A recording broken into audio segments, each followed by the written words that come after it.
வேலையெல்லாம் முடிச்சுட்டு ரேஷன் கடை வரைக்கும் போயிட்டு வரணும். சரஸ்வதி அக்கா, உனக்கு ஒரு விஷயம் தெரியுமா? சொல்லு சின்ன பொண்ணு, கேட்டுக்குவோம். இல்லை, சிலிண்டர் விலையெல்லாம் ஏறி போச்சா. அதுக்கப்புறம் சிலிண்டர் தட்டுப்பாடு வேற ஆயிடுச்சாமா. இது எப்போ? எனக்கு தெரியாதே. நியூஸ் காலையிலேருந்து ஓடிட்டுருக்கு, உனக்கு தெரியாதா? ஆமாம் சின்ன பொண்ணு, எனக்கு எப்படி தெரியும்? கேஸை புக் பண்ணி வச்சுருக்கியா? அட இல்லை சின்ன பொண்ணு. நானுமே வாங்கி வைக்காமல் விட்டுட்டேன் பார்த்துக்க. என்ன பண்ணுறதுனே தெரியல. என்ன பண்ணுறது சின்ன பொண்ணு? எல்லாத்துக்கும் காரணம் அந்த ட்ரம்ப்பு தான். அது யார் சின்ன பொண்ணு ட்ரம்மு? ட்ரம்மு இல்லை சரஸ்வதி அக்கா, ட்ரம்ப்பு. அவர் பண்ண வேலையினால நம்மளுக்கு இங்கே கேஸ் எல்லாம் போயிருச்சு சின்ன பொண்ணு, பார்த்துக்க. நீ என்னடானா கேஸ் பிரச்சனை பேசிகிட்டு இருக்க, அங்கே எல்லாம் உயிரே போயிட்டுருக்கு. அப்படியே சின்ன பொண்ணு, எனக்கு ஒன்றும் தெரியாது சின்ன பொண்ணு.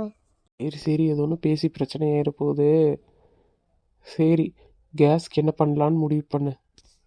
சரி வா, வசந்திக்கிட்டே கேட்டு பார்ப்போம். ஒரு நாள் தான் வரும் சின்ன பொண்ணு. இல்லாட்டி ஒரு கேஸ் வச்சு எல்லாரும் சமைச்சு சாப்பிட வேண்டியதான். ஆமாம் சின்ன பொண்ணு, அப்படி தான் பண்ணணும். நம்ம தெருவுக்கே சமைச்சா ஒரே நாள்லயே அந்த கேஸ் தீந்துருமே. இல்லைன்னா விறகடுப்பில் தான் சின்ன பொண்ணு சமைக்கணும். பட சுத்தமாக எல்லா பாத்திரத்தையும் விளக்கியாச்சு.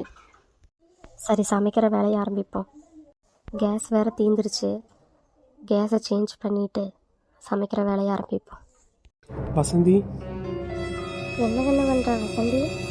கேஸ் வேறு தீந்துருச்சுங்களா, அதான் கேஸ் எடுத்துகிட்டு இருந்தேன் மாட்டுறதுக்கு. ஓ அப்படியா வசந்தி? ஆமாக்கா. என்ன காலையிலேயே 2 பேர் வந்திருக்கீங்க? அது ஒன்றும் இல்லை, 4 முடி.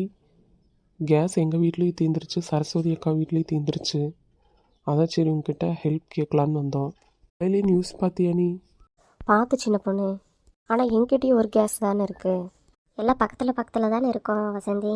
கேஸ் பிரச்சனை தீர்ற வரைக்கும் நம்ம இந்த ஒரு கேஸ் வச்சு எல்லோரும் சமைச்சிக்கலான்னு. சரிங்கக்கா.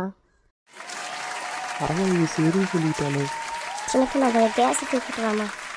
சரி, நான் தாங்க சமைக்கிறதுக்கு தேவையான பொருளெல்லாம் கொஞ்சம் எடுத்துகிட்டு வரேன். ஆமாம், எல்லா ஆளாளுக்கு அவங்கவுங்க வீட்டில் இருந்து கொஞ்சம் கொஞ்சம் எடுத்துகிட்டு வந்து சமைச்சிக்கலாம். சரி சின்ன பொண்ணு, அந்த கேஸை நீ வெளியே எடுத்துகிட்டு வா. பொறுமையாவா சின்ன பொண்ணு?